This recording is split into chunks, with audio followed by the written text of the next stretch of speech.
One thing a lot of guitar players like to do in front of their amplifiers or in their modeler presets is to create some sort of a clean boost. Now, what a clean boost is simply a pedal that would be placed before the amplifier to just basically raise the level that's hitting the amplifier, therefore driving it into more saturation.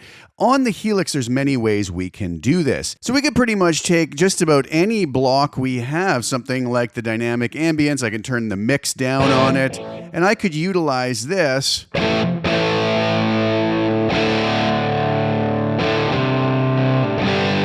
a clean boost just by pushing that level control up however many dB it'll allow me to. And you'll notice when I do that, it pushes it into saturation. Now, I'm not saying we should be using the dynamic ambience, but one thing we can do is go into the EQ section and pick something like the 10-band graphic EQ. Now, you'll see that when this is all set flat,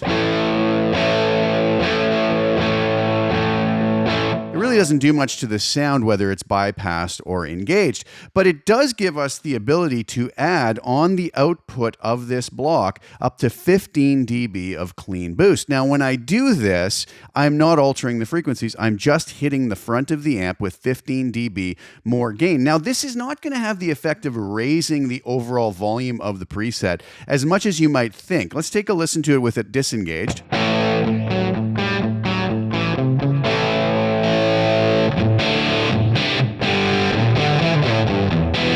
Now, it obviously does raise it, but definitely not as much as going to the end block and raising it by 15 dB. The reason is because it's hitting the front of the amp. It's saturating the amplifier more, but the amplifier almost tends to act as somewhat of a compressor. And the more overdriven the sound already is, the more that's going to happen. So I could take this and not go to such extremes. Let's say I come in and boost that by like 7 dB.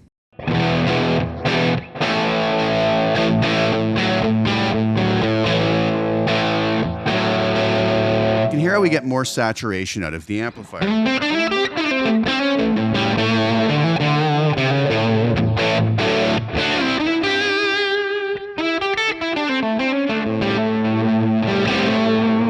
The interesting thing about using something like the 10-band graphic EQ is that we can also be a little more specific. We can hit it with that clean boost, but we can also shape the tone more by utilizing the different bands of the 10-band graphic equalizer. And I'll give you an example here.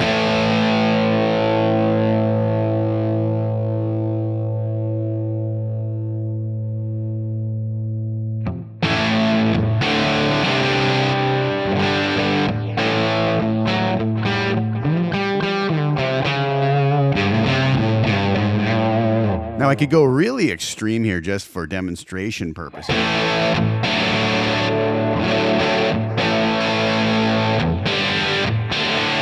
Now, obviously, I've pushed this really hard in this 1K, 2K, and 4K range, but just to let you hear that not only now are we getting this clean boost that we had before, it's going to saturate the amp more, but it's also giving us more cut in the tone.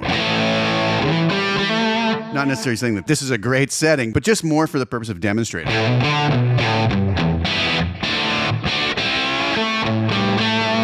We could obviously take that and maybe do it in a more subtle fashion, but allowing ourselves to shape that tone all the while adding that clean boost.